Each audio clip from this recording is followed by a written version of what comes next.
사랑하는 여러분, 오늘 본문 말씀은 놀라운 소식으로 우리에게 선포를 하고 있습니다. 7절 말씀에 보시면 우리는 그리스도 안에서 그의 은혜의 풍성함을 따라 그의 피로 말미암아 속량 곧 제사함을 받았느니라 라고 분명하게 말씀을 하고 있습니다. 자, 우리는 우리의 힘으로 죄에서 빠져나올 수 없는, 전적으로 타락했고 전적으로 무능력한 존재였다는 사실들을 우리는 스스로 너무도 잘 알고 있습니다. 그래서 예수 그리스도께서 자신의 피값, 보혈의 그러한 능력으로 피값, 죄에 대한 그 값을 지불하심을 통해서 우리를 구속하셨다라고 말씀을 하고 있고, 또한 구속받은 우리를 하나님의 뜻과 계획 안으로 하나님께서 인도하시고, 또 성령을 우리에게 주셔서 우리가 끝까지 하나님의 소유다라는 사실들을 보증하시고 인쳐주시는 하나님의 그 은혜, 하나님의 그 놀라우신 구속 사역을 사도 바울은 노래하고 있는 것이죠. 사도 바울은 에베소서 1장 3절에서 14절 말씀을 통해서 삼위 하나님의 구원 역사를 찬양하고 있는 것입니다. 성부 하나님께서 우리를 택하셨고, 또 성자 예수 그리스도께서 우리를 구속하셨고, 또 성령 하나님은 우리를 인치시고 보증하시는 분이시다라는 것을 찬양하고 있는 것이죠. 오늘 말씀을 통해서 그리스도 안에서 우리가 받은 구속의 은혜가 무엇인가를 하나씩 좀 살펴보려고 합니다. 첫 번째는 그리스도의 피는 우리를 죄의 속박에서 자유케 한다라는 것이죠. 예수 그리스도의 보혈의 능력, 보혈의 피가 우리를 죄의 속박에서 자유케 한다라는 것입니다. 여러분, 다시 한번 7절 말씀해 보시면 바울은 먼저 그리스도 안에서라고 하는 단어를 여러 번 반복해서 사용하고 있습니다. 에베소서 1장에서 이러한 표현이 반복되고 있는데, 왜냐하면 모든 구속의 은혜가, 구원의 은혜가 예수 그리스도를 통해서 이루어지고 주어지기 때문에 그렇다라는 것이죠. 우리가 예배를 드린다고 해서, 교회에서 예배 시간에 출석한다고 해서 구원받는 것이 아니다라는 것입니다. 선한 일을 많이 했기 때문에 우리가 구원받는 것도 아니고, 부모님이 믿음이 좋아서 내가 구원받는 것도 아니고, 우리의 자녀가 구원받는 것도 아니다라는 것을 우리는 잘 알고 있습니다. 우리는 오직 예수 그리스도 안에 있기 때문에, 예수 그리스도에 속해 있기 때문에 우리는 구원받는 하나님의 자녀가 되었고 하나님의 백성이 되었다라는 것을 사도 바울은 지금 찬양하고 있는 것이죠. 요한복음 14장 6절 말씀에 보시면 예수님께서 이렇게 말씀하고 있는데, 예수께서 이르시되 내가 곧 길이요 진리요 생명이니 나로 말미암지 않고는 아버지께로 올 자가 없느니라 라고 말씀을 하고 있습니다. 성도 여러분, 구원은 예수님을 통해서 주어지는데, 예수님이라는 구원의 길이 그냥 여러 길 중에 한 가지가 아니라 오직 예수님만이 하나님께로 가는 유일한 길이고, 예수님만이 오직 구원의 은혜의 다리를 놓는 유일한 길임을 믿으시기 바랍니다. 그래서 다른 것을 의지하고 믿는 것이 아니라 예수님을 붙들 때, 예수님을 믿을 때, 예수님을 의지하며 나아갈 때 우리가 구원받는다라는 것이죠. 사도 바울은 예수님께서 우리에게 이루신 이 구원을 오늘 말씀을 통해 속량이라고 이야기하고 있습니다. 여러분, 속량이라는 것은 우리가 잘 알고 있듯이 값을 지불했다라고 하는 의미를 가지고 있죠. 노예가 자유롭게 되는 것, 노예의 신분에서 자유롭게 되는 것, 그것은 값을 지불했기 때문에 그 노예의 신분에서 자유인이 된다라는 것이죠. 당시 노예를 한번 생각해 보시면, 노예는 자기 마음대로 살 수 없는 그러한 신분이고 존재입니다. 그래서 주인의 명령을 따라야 하고, 또 자신의 힘으로 자신의 신분을 바꿀 수도 없고, 또 자기 인생을 변화시킬 수도 없는 그렇게 연약한 존재다라는 것이죠. 자유를 얻기 위해서는 누군가가 자기의 몸값을 대신 지불해야 되는데, 그 누구도 이 노예에게 자기의 몸값을 지불하지 않는다면 이 노예는 평생 노예로 살 수밖에 없는 존재였다라는 것이죠. 사도 바울은 이것을 제 아래 놓여 있었던 우리 자신의 모습이다라는 것을 이야기해 주고 있는 것입니다. 여러분, 우리는 죄의 종이었고 또 죄 가운데 쇠사슬에 묶여서 살아갈 수밖에 없는 죄인이었다라는 것을 이야기하고 있는 것이죠. 그래서 우리가 죄의 종이었는데 죄에 이끌려서 생각하고 죄의 욕심에 이끌려서 우리가 살아가고 또 세상의 가치관에 붙들려서 세상에 이리 흔들리면 저리 흔들리고 저리 휩쓸려가며 저리 휩쓸려가는 세상의 가치관을 따라서 살아가는 존재, 바로 죄인이었다라는 것을 이야기하고 있습니다.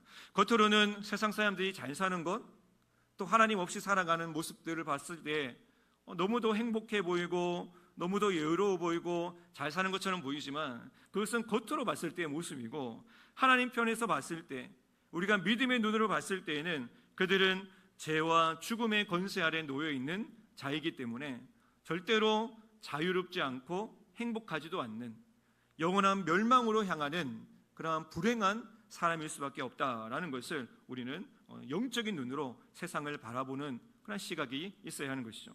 그래서 우리를 자유롭게 하기 위해서 예수님께서 그 값을 지불하셨는데, 그 값이 은이나 금같이 값비싼 것으로 지불하신 것이 아니라, 베드로전서 1장 18절과 19절 말씀 보시면 우리가 은이나 금이 금같이 없어질 것으로 속량받은 것이 아니라 흠없고 점없는 어린 양과 같은 그리스도의 보배로운 피로 속량받았다라고 말씀을 하고 있는 것이죠.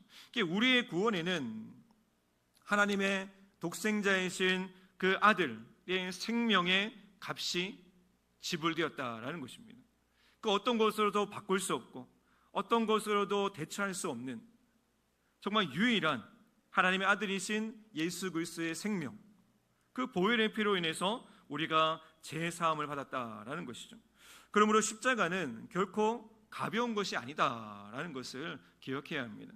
십자가는 하나님께서 죄를 얼마나 심각하게 여기시는가를 우리에게 보여주지만, 동시에 하나님께서 죄인인 우리를 얼마나 사랑하시는가에 대한 은혜의 사랑을 보여주는 양면성을 가지고 있다라는 것이죠. 여러분, 죄로 인해서 하나밖에 없으신 예수 그리스도를 죽기까지 내어주실 만큼 죄가 그렇게 심각한 것이고, 또 우리를 살리시기 위해서, 구원하시기 위해서 그 독생자이신 예수 그리스도를 이 땅 가운데 보내주시고 십자가에 죽기까지 내어놓으신 그 사랑이 우리에게 얼마나 큰지, 우리는 하나님의 그 사랑과 그 은혜를 기억해야 되고 그 은혜로 살아가는 존재다라는 사실들을 우리는 항상 생각하면서 감사하고 사도 바울처럼 내가 구원받았음에 찬양하며 나아가는 우리 성도님들이 다 되시길 바랍니다. 여러분, 우리는 때로는 죄를 가볍게 여길 때가 있습니다. 이 정도면 괜찮겠지라고 하는 그런 생각을 가질 때가 있는 것이죠. 그런데 우리의 작은 죄라 할지라도, 아무리 내가 봤을 때 사소한 죄라 할지라도 그 작은 죄 하나까지도 예수 그리스도의 보혈의 능력, 그 보혈의 피가 필요했다라는 것을 우리는 기억해야 하는 것이죠. 이 정도면 내가 구원받는 데 지장 없겠지, 이 정도면 내가 하나님 앞에 은혜 받는 데 지장 없겠지, 이 정도면 내가 하나님께 주시는 그러한 구원의 티켓을 받는데 조금 더 영향이 없겠지라고 생각할 수가 있겠지만, 죄는 크던 작던 다 똑같다라는 것을 우리는 알아야 합니다. 그래서 우리가 가지고 있는 그 죄를 깨끗하게 하시기 위해서 엄청난 대가를 지불하셨는데, 그것이 바로 예수 그리스도의 보혈의 능력, 보혈의 피다라는 것이죠. 반대로 어떤 사람은 자신의 죄가 너무도 커서 용서받을 수 없다라고 생각하는 그런 사람들도 있습니다. 또 어떤 사람들은 이러한 죄로 인해서, 계속해서 반복되는 죄로 인해서 내가 전에도 용서받았는데 또 내가 죄를 짓고 반복해서 죄를 짓는 자신의 모습을 보면서 내가 용서받았었는데 내가 또 이렇게 살아서 되는가라고 하면서 자기 자신을 끊임없이 정죄하고 또 자기 자신을 끊임없이 하나님의 죄 가운데, 은혜 가운데 있지만 항상 죄를 짓는 존재로 여기면서 하나님 앞에 온전히 서지 못하는 우리의 모습들이 또한 있습니다. 하지만 오늘 본문에서는 그의 은혜의 풍성함을 따라라고 이야기하고 있는 것이죠. 하나님의 은혜의 풍성함을 따라서 예수 그리스도의 은혜의 풍성함을 따라서 우리가 죄 용서함을 받았다라는 것을 분명하게 선포하고 있습니다. 사랑하는 여러분, 혹시 과거의 죄 때문에 우리 자신 스스로를 정죄하고 있다면, 이미 하나님께서 용서해 주셨지만 마음에는 계속해서 그 죄로 인해서 자기 자신의 내가 죄인인데 라고 하면서 걱정하고 두려워하면서 내가 구원받아야 되는데 라고 그 하나님 앞에 벌벌 떠는 그런 모습들이 있다면, 예수 그리스도의 보혈의 능력은 우리의 죄를 덮고도 부족함이 없는 보혈의 능력이 있음을 여러분 믿으시기 바랍니다. 여러분, 예수님께서 십자가에서 다 이루셨다라고 선언하신 그 이유는 바로 여기 있는 것이죠. 우리의 죄보다 더 크신 은혜를 가지고 있고 우리의 죄보다 더 크신 그런 사랑으로 우리를 덮어주시기 때문에 내가 모든 것을 다 이루었다라고 말씀하시면서 이제는 다른 것이 아니라 예수 그리스도를 믿기만 하면 구원받는 것이고, 예수 그리스도를 믿기만 하면 하나님의 자녀가 되는 권세를 우리에게 허락해 주시기 때문에 내가 이제 다 이루었다라고 예수님께서 십자가상에서 말씀을 선포하셨고 승리를 선포하신 것입니다. 여러분, 예수님께서 우리가 우리의 죄를 대신해서 십자가를 지시고 죽으시고 3일 만에 부활하셨음을 여러분 믿으십니까? 여러분, 그렇다면 우리의 죄를 숨기지 마시고, 그리고 우리의 의로움을 내세우지 마시고, 또 내가 용서받은 죄인이다라는 사실들을 우리가 늘 기억하면서 하나님 앞에 회개할 거 회개하고, 또 하나님 앞에 용서받을 거 용서받고, 다시 한 번 더 용서받은 죄인으로 하나님 감사합니다, 나를 용서해 주시고 나로 하여금 하나님의 자녀 삼아 주시고 하나님의 백성으로 살게 하시고 사망에서 생명으로 나를 옮겨 주셔서 하나님 은혜 안에서, 하나님의 사랑 안에서 내가 거룩한 삶으로 살아갈 수 있도록 나에게 은혜의 삶을 살게 하여 주신 것 너무도 감사합니다. 내가 거룩한 하나님의 백성으로, 하나님의 백성답게, 하나님의 자녀답게 믿음으로 사는 성도가 되게 해달라고, 오직 하나님만 의지하며 살아가는 삶이 되게 해달라고 하나님 앞에 기도하며 나아가는 우리 성도님들이 다 되시기 바랍니다. 여러분, 두 번째는 하나님의 뜻은 우리의 삶을 그리스도 안에서 새롭게 세우신다라는 것을 말씀하고 있습니다. 여러분, 8절과 9절 말씀해 보시면, 이는 그가 모든 지혜와 총명을 우리에게 넘치게 하사 그 뜻의 비밀을 우리에게 알리신 것이요 라고 이야기하고 있습니다. 여기서 비밀이라는 것은 아무도 모르는 것, 아무도 풀 수 없는 수수께끼와 같은 것이다 라는 것을 이야기하는 것이 아니라, 전에는 감추어 있었지만, 전에는 아무도 몰랐지만 이제는 하나님께서 그 비밀을 드러내셔서, 다시 말하면 하나님의 구원의 계획을 드러내셨다라는 것을 이야기해 주고 있는 것이죠. 구약의 성도들은 메시아를 기다리면서 메시아가 누구인가, 메시아가 다윗의 자손으로 오신다고 말씀하셨는데, 예언했는데, 베들레헴에서 탄생하신다고 말씀하셨는데 그분이 누구인가에 대한 분명한 지식이 없었다면, 이제는 사도 바울이 선포하고 있듯이 이제는 예수 그리스도 안에서 하나님의 구원의 계획과 구원의 뜻이 밝혀졌다라는 것을 선포하고 있는 것이죠. 여러분, 그 뜻이 무엇이냐면 10절 말씀에 하늘에 있는 것이나 땅에 있는 것이 다 그리스도 안에서 통일되게 하려 하심이라 라고 말씀하고 있습니다.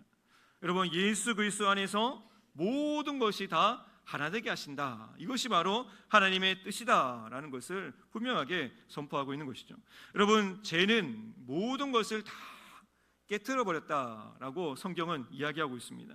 하나님과의 관계를 깨트려 버렸고, 또 사람과의 관계도 깨트려 버렸고, 또 가정의 공동체도 그 죄로 인해서 깨어졌고, 인간과 피조물의 관계 속에서도 모든 관계들이 다 깨트려지고 파괴되었다라는 것이죠. 그러나 하나님은 그리스도 안에서 그 깨어진 모든 관계를 회복시켜 주시기를 원하셨다라는 것입니다. 누구를 통해서요? 예수 그리스도를 통해서 하나님의 관계가, 깨어졌던 관계가 회복되고, 죄로 흩어졌던, 무너졌던 모든 자연 만물의 관계가 회복되는 것, 이것이 바로 하나님의 구속 사역이고 우리의 구원 계획이었다라는 것입니다. 그리고 그 구원 계획이 예수 그리스도를 통해서 드러났고 이제는 나타났고 선포되었기 때문에 예수 그리스도를 통해서 우리가 구원받았음에 기쁨의 감사로 찬양하는 삶을 살아가야 한다라고 노래하고 있는 것입니다. 여러분, 우리는 지금까지 깨어진 세상 속에서 살아가고 있습니다. 나라와 나라가 전쟁과 또 다투기도 하고 가정이 무너지기도 하고 또 교회 안에서 갈등이 생기기도 하고 우리 마음에 여러 가지 생각과 행동이 차이가 틀려서 달라서 다툼이 있고 싸우기도 한다라는 것이죠. 그러나 그리스도 안에서 모든 것이 통일되고 하나 되는 그날은 성경에서 이야기하기를 새하늘과 새 땅이라고 얘기하고 있는 것이죠. 다시 한번 더 천국 하나님 나라를 의미하고 있는 것입니다. 그 나라가 이 땅 가운데 도래하고 세워지면 모든 것이 다 예수 그리스도의 통치 아래 놓이게 되는데 그 예수 그리스도의 그 통치하심 속에서 모든 것이 바로잡히고 모든 것이 새로워지고 모든 것이 바로 세워지는 은혜의 역사가 일어난다라는 것입니다. 그래서 눈물도 없고 죽음도 없고 근심도 없고 아픔도 없고 죄로 인해서 갈등도 없고 깨어짐도 없고 파괴되는 것도 없이 모든 것이 예수 그리스도를 중심으로 하나 되어서 하나님과의 관계가 회복되고 사람과의 관계가 회복되고 또 자연 만물과의 그러한 관계가 회복되면서 완전한 하나님 나라, 그 나라가 이루어진다라고 말씀하고 있는 것이죠. 그렇다면 이 소망을 가진 성도는 어떻게 살아야 할까요? 하나님께서 장차 그리스도 안에서 모든 것을 새롭게 하실 것인데 그 새롭게 하실 그 나라를 바라보면서 저 천국 가면 우리가 그렇게 눈물도 없고 슬픔도 없고 아픔도 없고 깨어짐도 없고 모든 것이 회복되는구나 라는 사실로 인해서 감사하는 삶을 살아가야 되지만 동시에 우리는 이 땅 가운데서 하나님의 사랑과 하나님의 은혜와 하나님 나라를 선포하면서 그 하나님 나라를 이 땅 가운데 세워나가는 삶을 살아가야 한다라는 것입니다.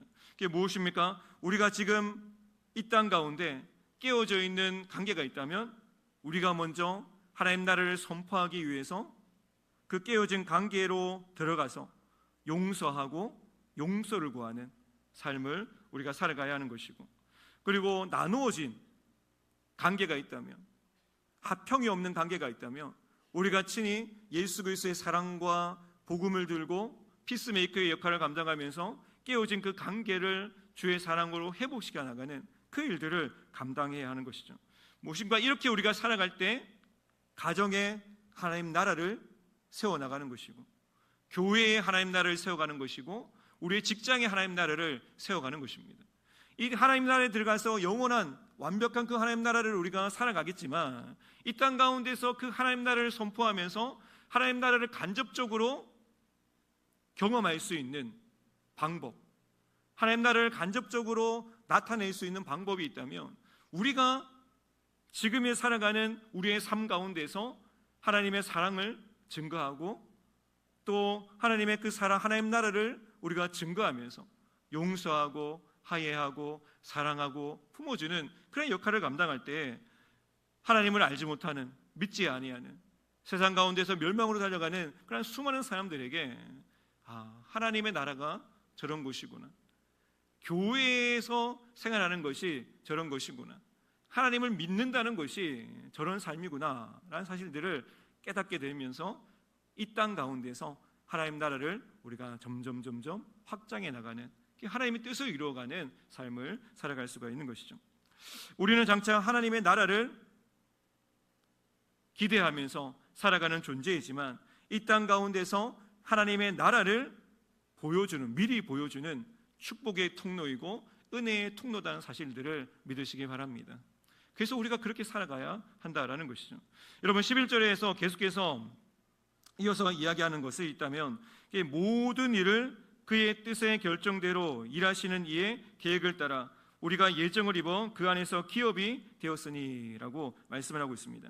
하나님은 모든 일을 하나님의 뜻 가운데, 하나님의 계획 가운데 이루시고 계신다라는 것이죠.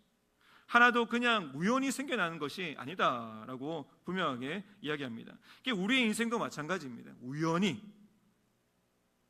사람을 만나고 우연히 이 땅 가운데 태어나고 우연히 뭔가 이루어지고 성공하고 실패하는 것이 아니라 우리의 삶 전체가 다 하나님의 주권 가운데, 하나님의 은혜 가운데, 하나님의 계획 속에 있다라는 것이죠. 여러분, 우리를 가정에 세우신 것도 하나님의 계획하심이라는 사실들을 믿어야 합니다. 우리를 직장 가운데 세우신 것도 하나님의 계획하심이었다는 사실들을 우리는 기억해야 하는 것이죠. 그렇다면 하나님께서 왜 나를 하나님의 직장 가운데, 가정 가운데 세우셨는가? 동문교회 가운데 직분을 감당할 수 있도록 우리에게 직분자로 세우셨는가에 대한 부분들을 우리가 생각해야 한다는 것이죠. 무엇입니까? 하나님의 선하신 뜻을 이루어 나가게 하기 위하여서, 이 땅 가운데 하나님 나라를 확장시키고 주의 복음을 증거하게 하기 위하여서, 믿지 아니하는 영혼들을 향해 예수 그리스도를 선포함을 통해서 그들의 영혼을 살리게 하기 위하여서 우리를 지금 우리가 서 있는 그 자리로 하나님께서 세우시고 심어 놓으셨다라는 것을 기억해야 하는 것이죠. 그래서 우리의 인생은 그냥 우연히 흘러가는 인생이 아니다라는 것을 깨달아 알아야 합니다. 우리가 다 이해하지 못하는 그 순간에도 하나님께서 왜 나를 지금 나의 상황 가운데 왜 나를 이렇게 세우셨는가에 대한, 또 이 자리에 왜 세우셨는가에 대한 의문이 들고, 또 왜 그렇게 하셨는가에 대한 불평이 있고 고민이 있는 우리의 생각이 있다 할지라도 하나님은 선하시고 좋으신 분이시기 때문에 하나님의 계획하심과 하나님의 뜻이 있다는 사실로 인해서 우리는 날마다 하나님 앞에 기도해야 되는 것이고, 하나님 왜 나를 이곳 가운데 세우셨습니까? 나를 이곳 가운데 세우시면서 하나님의 영광을 드러나는 그러한 삶을 살게 해달라고 하나님 앞에 끊임없이 기도하면서 하나님의 뜻을 찾아나가는 우리 성도님들이 다 되시기 바랍니다. 여러분, 우리가 실패했다고 해서 그 자리가 하나님의 계획하심이 아니다라고 말을 할 수가 없다라는 것이죠. 우리가 성공하는 자리에, 실패하는 자리에, 눈물 흘리는 자리에, 아픔이 있는 자리에, 모든 자리가 다 하나님의 뜻 가운데 우리를 세워놓으신 자리이고, 우리로 하나님의 축복의 통로로, 은혜의 통로로, 구원의 통로로 세워나가시기 위해서 하나님께서 세우셨다라는 사실을 알고 날마다 하나님의 뜻 가운데 살아가고 행하며 하나님을 기쁘시게 되며 나아가는 우리 성도님들이 다 되시기 바랍니다. 여러분, 또한 우리를 그리스도 안에서 기업이 되게 하셨다라고 말씀을 하고 있습니다.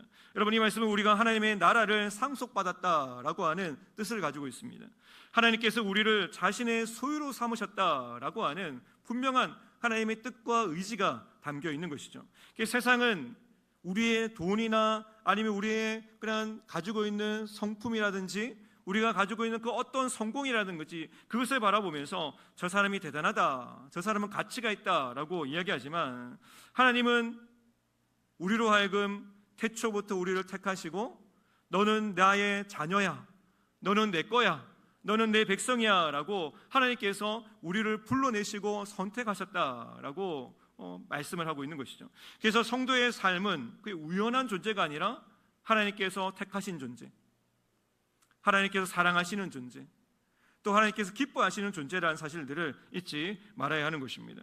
그래서 우리가 이해되지 않는 그 모든 순간에도 하나님께서 나를 택하셨고 나를 사랑하시고 나를 구원하신 그 하나님의 그 은혜로 인해서 나를 회복시켜 줄 것을 바라보고 나에게 항상 좋은 길로 인도하여 주실 것을 바라보면서 하나님의 믿음의 눈을 열어서 나를 인도하시고 또 나를 끝까지 책임져 주시는 그 하나님으로 인해서 여러분 기뻐하며 살아가는 우리 성도님들이 다 되시기 바랍니다.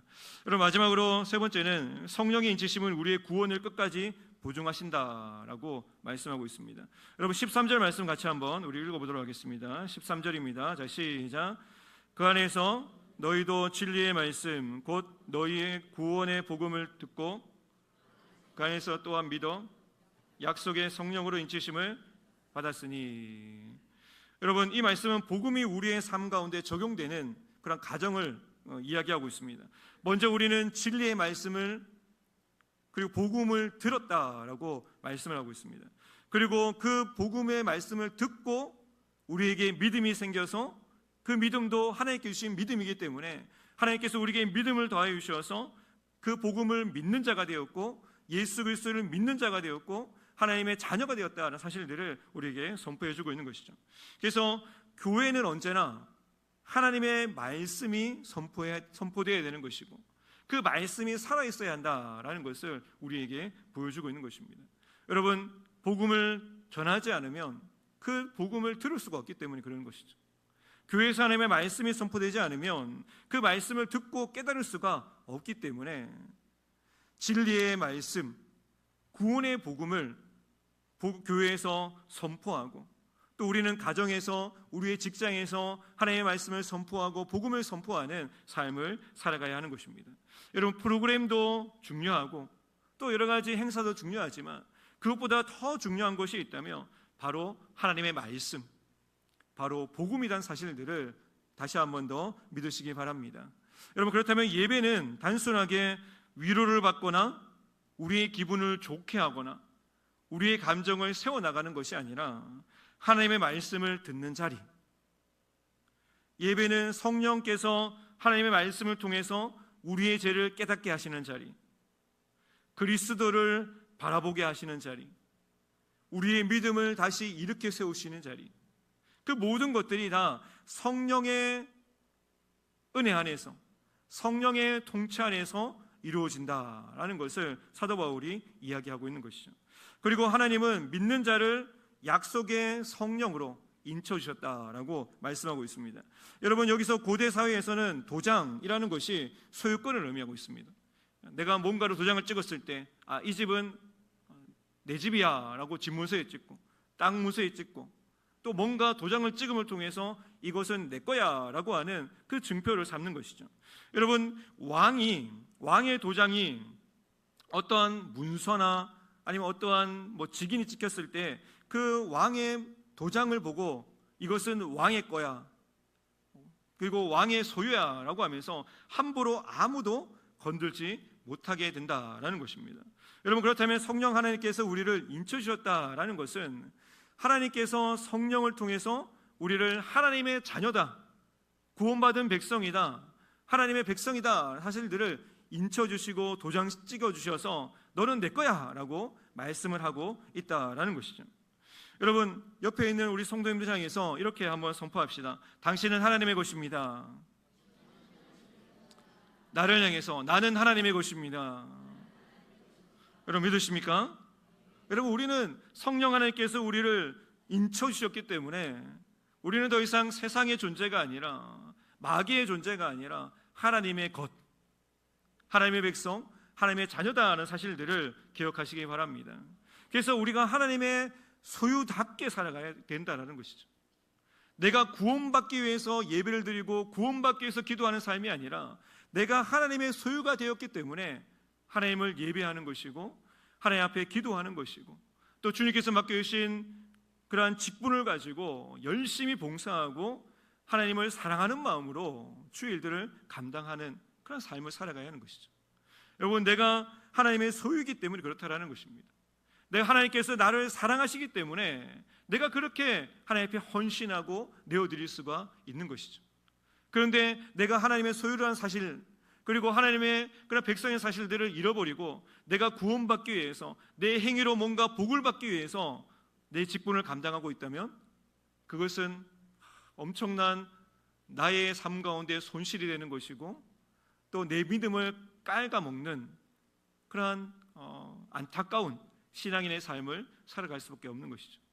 여러분, 교회를 떠나는 수많은 사람들, 성도들 중에 안타까운 모습이 있다면 그것이 바로 자기 자신이 하나님의 소유라는 사실들을 잃어버리기 때문에 그렇다는 것이죠. 내가 하나님의 소유이기 때문에 주 일들을 감당하는 것인데 내가 하나님 앞에 복을 받기 위해서 내 행위로 열심히 하다가 알아주지 않으니까 다른 사람들에게 섭섭함이 생기고 소홀함이 생기니까 저게 교회가 맞나? 내가 교회가 맞나라고 했을 때 교회는 하나님의 교회인데 내가 교회가 맞나라고 생각했을 때 그 교회가 하나님의 교회가 되지 않는다라는 것을 그 사람은 모르는 것입니다. 우리는 모두 예수 그리스도를 믿어서 하나님의 백성이 되었는데 저 사람이 정말 하나님의 백성이 맞나? 성도가 맞나?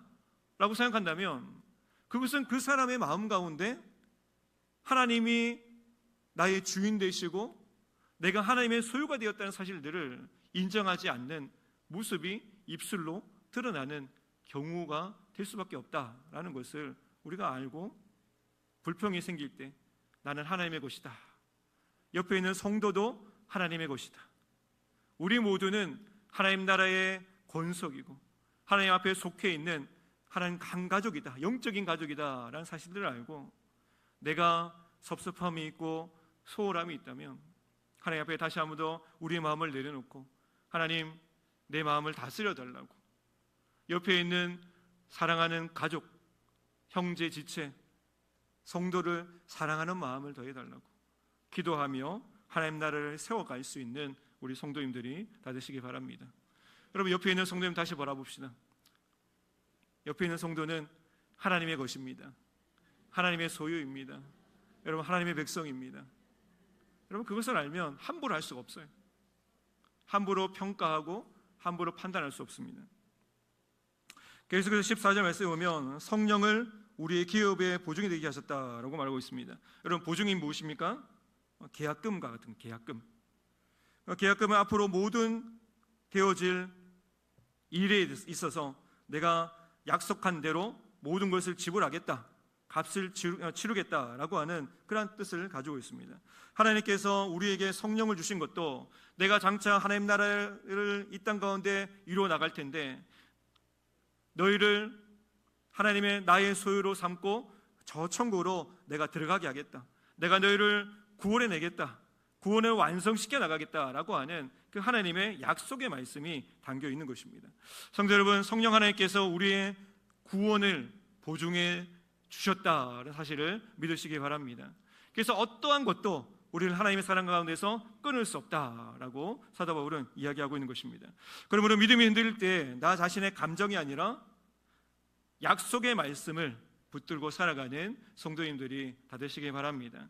여러분, 우리 안에 성령 하나님께서 계시고 또 지금도 다스리고 계시고 나와 함께 하시는 그 성령 하나님을 의지하며 살아가는 우리 성도님들이 다 되시기 바랍니다.